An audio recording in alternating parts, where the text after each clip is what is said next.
I don't like that. It makes my room look messy. Better. No distractions. No distractions.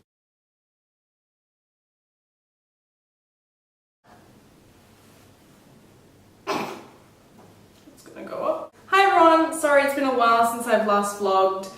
A lot's happened in between. I was sick for a while, which was annoying but cool because I had an American doctor come and pay me a house call, which was pretty cool. Not cool because obviously I was sick, but cool because he was visiting me in my apartment in not quite as weird a way as I'm intending it to come out. What else happened? Oh, I had an assignment that was due, so that took a long time to do. It was a week of just sitting in the apartment and doing nothing but readings. And I've had little day trips in between, little weekend getaways, which is cool. So it's been a while since I've vlogged. But that means that there's lots... My English has gone downhill since I've been here. I struggle. I'm reading English literature to maintain my English knowledge. I don't know if it's working. From the sounds of it, it's not really. But what I was trying to say was, it means that I have lots to fill you all up on. Fill you up with, catch you up on. I have no idea what is wrong. It means I have a lot to fill you up on, right? Oh God.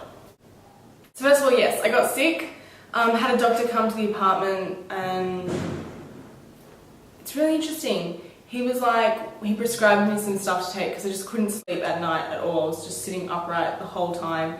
And so he prescribed me some drugs to help me get to sleep, which are fantastic, by the way, but we've stopped that. So he had to come up to the apartment and he said, when you go down to the pharmacy and you buy the medication, they'll take the prescription off you. And they didn't take the prescription off me. And I'm not sure I should be mentioning this in a vlog.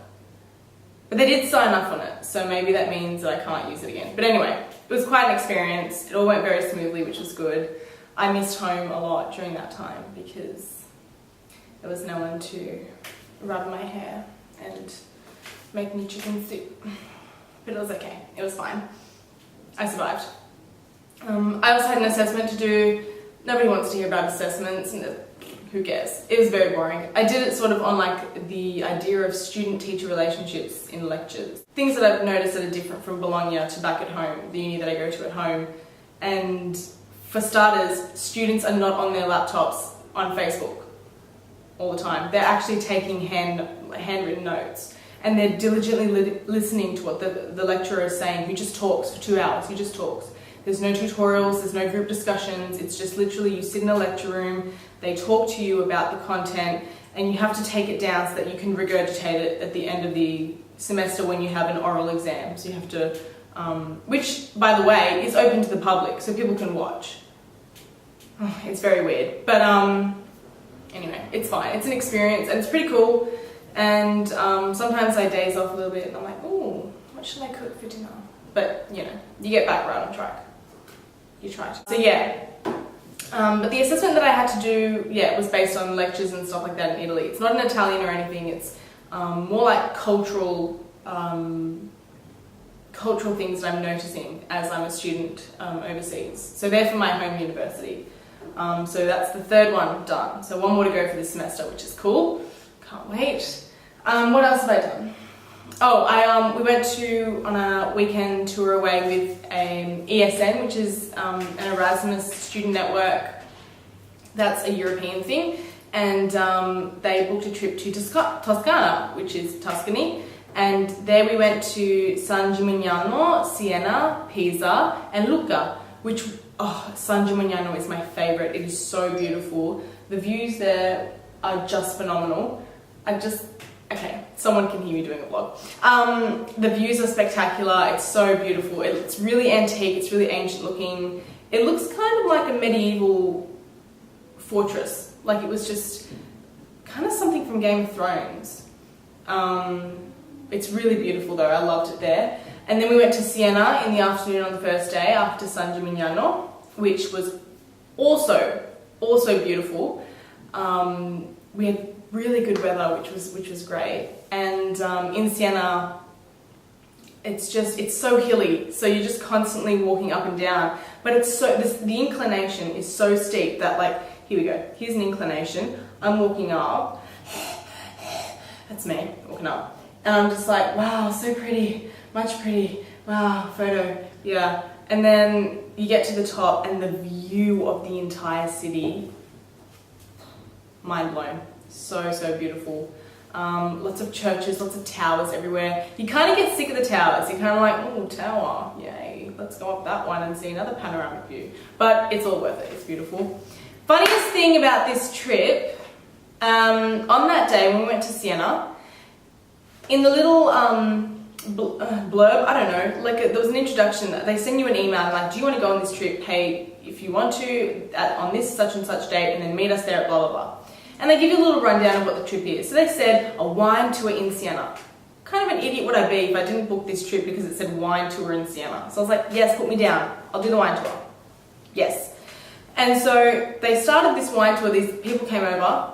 Let's say, you know, a wine tour is like you go around to different vineyards or you go around to different bars and you experience the local wine, the treasures of the city. No, that's not what we did at all. No, I wouldn't even call it a tour. I'd call it a drunken stupor is what I would call it. Literally, you are running from bar to bar, drinking wine and eating pizza. Great, which I can't do. So that was a great night. But you're in teams, it's a game, so they really were misleading with that wine tour. Mind you, I was wearing boots. I had a camera, like my big camera around my neck. I had a side bag that would have like anything I could possibly fit in it because we were touring, so I didn't have access to my little my luggage. I was just not dressed. I had a massive parka jacket, not dressed appropriately. I was really disappointed how I was dressed because I feel like I couldn't perform to the best of my ability as I otherwise might have in a running contest. Sneaky little lie. So anyway, this wine tour, you had to scull litres, or milliliters in my case, scull glasses of wine, and then you had to finish 3 bottles, and then you had to finish the pizza, and then your team could move to the next pub, do the same thing again. There were 4 destinations that you had to visit, and then you had to go back to the piazza where you, the first people there won. What you won, I have no idea. Still don't know. I think it was a bottle of wine, so great. Glad that my team didn't win. But it was so funny. We were running, and we're running through Siena like idiots, and you can't not run because your team gets really angry, and especially if they're competitive, and I'm competitive too, so I was getting angry at myself. I was like, run, goddammit, run. And I'm drinking this wine. I've never sculled red wine in my life, but I am drinking it, and it was just awful. And then I'm like, oh my god, I'm out. I need my puffer, so I'm like, oh god, I need my puffer. So I'm like, Christina, stand there and hide me while I take my puffer. And I'm trying to do it really cool, and I'm like, it was so stupid, but it was fun. It was so fun. It was hilarious. And then we went out that night anyway, so it was good. It was a good night to get out. So silly. Wine tours in Siena. Don't do them.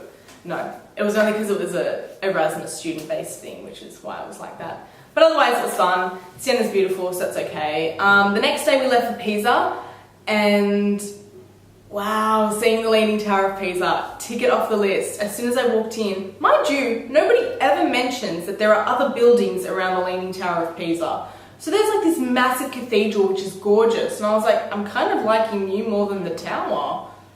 Nobody kill me. But yeah, it's so pretty, and so many tourists doing these ones. I didn't do it. I will go back and do it, but I didn't do it that time.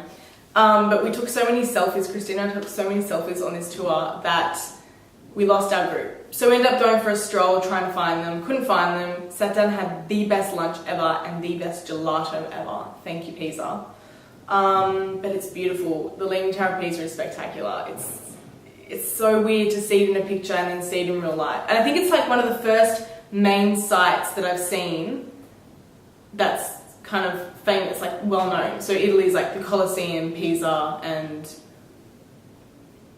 I don't know what else. Statue of David maybe, or Rome, Trevi Fountain, and it's one of them. And I was just like, cool, I'm seeing it, it's so great. It was a great experience. I loved it. Then we went to Lucca. I think the highlight of Lucca was literally going on the carousel where this guy was like watching us and he was on with his kid because adults are allowed to go onto the carousel free to mind their children. So we went on the carousel, Christina and I, we separated ourselves from the group, went on the carousel. Best time ever, no regrets. I rode that horse. Let me say that again. I sat on that horse and went up and down is worse. That's so much worse. I chose to go on a pony. That's how it's going to come out. I don't know what else to say that's not going to make it any kind of innuendo. Oh, this weekend, on Saturday, we went for a day trip to Modenna, which was lovely. We saw the Ferrari factory. If you ever go to the Ferrari factory, prepare yourself. It is like a shrine to Enzo Ferrari, which, you know, and so Enzo, so Aussie, so bogan. No, but it is a shrine to Enzo Ferrari, and it should be because the Ferrari cars are amazing, and it was just really, really cool to be there and to see his office and everything, like you saw his house.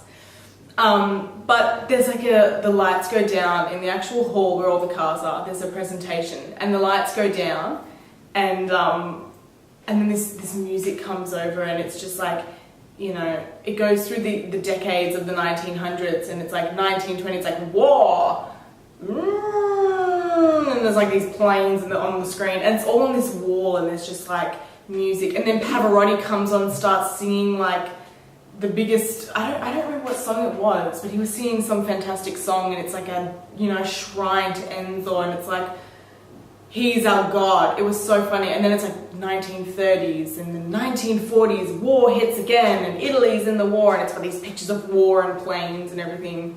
I don't know. And then there was like the 1950s, and there's a picture of Marilyn Monroe, and I was like, what does she have to do with it? And maybe she went in a Ferrari? I don't know. But anyway, I was laughing so hard. At the very end, there's like this really big climatic moment where this music is just in the background, like an homage to him. It was so great. And then the lights turn off, and you're just like, no?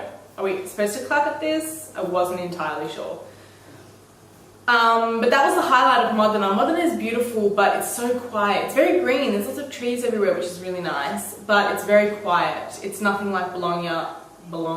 Gosh, it's nothing like Bologna, where there's lots of students, lots of Spanish people, lots of students here are Spanish. I don't know why I'm whispering it. It's not like it's a bad thing. They have great music. But yeah, lots of students in Bologna, whereas Modenna is very quiet. It's more like a family-based place, I would think. I don't know, it seems it felt more Italian though, because it wasn't so international, like with all the students walking around. So that was really cool. Modenna was lovely. And then on Sunday we went up the hills. We went trekking. Yes, I did it. I went trekking. The last time I went trekking up a mountain / hill was Papua New Guinea, and we all know how that ended for those of you that went to Papua New Guinea. But this one was pretty cool. Beautiful, beautiful views. It's stunning. It's absolutely stunning. And we went to the top and then played frisbee and chucked a frisbee around. There was one person there from Iceland. Didn't know his name, so referred to him as Viking, which I'm pretty sure he liked. And then there was some other Australians in New Zealand.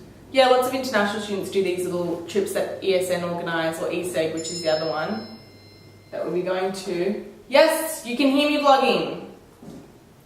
And so yeah, that's basically what we've been up to, what I've been up to. Nothing else to sort of fill you in on. Fill you in on, that's it, fill you up on. Wow, that took a long time.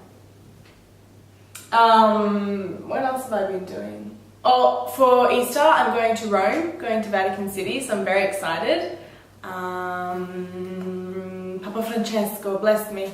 So we'll see how that goes. I tried to get tickets. I don't know if I've got tickets. The system is, send us a fax requesting tickets, then get there on the day and we'll tell you if there's enough tickets. What? Italians. So we'll see how that goes. And yeah, nothing much more to say. Except I love and miss you all. Happy Easter everyone, because I'm not going to see you all. Wow, like I needed to remind you that I'm not going to see you all. Anyway, happy Easter. I hope you have a lovely Easter break. I know that for some of you, you're on holidays, uni, school, yay. Which means you can FaceTime me. But yes, we'd love to chat to everyone. I keep getting so distracted with things to do, and it's hard, you know, you lose track of time. Now there's an 8-hour difference between here and Sydney, so I'm sorry if I don't have time to chat to you. I try and fit everyone in when I can, but yeah, love to you all. Love. Love. From my heart to yours. Love. But yeah. Bye! Ciao! I should say ciao. Do I have any embarrassing language mishaps? Probably. Oh, I went to get my hair cut. Here we go. I went to get my haircut. What the hell? It's like, Jessica, be Italian. Anyway, and for some reason I walked straight into the hairdressers with no Italian. Just, it went completely over my head. And I was like,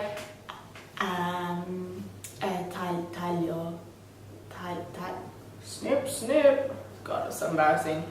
Anyway, I discovered later on that she spoke English. I was like, cool, how about we just start with that? But anyway, it was fine. And I liked the job that she did. She did a good job. Looks just healthy. Okay, I'm gonna stop now.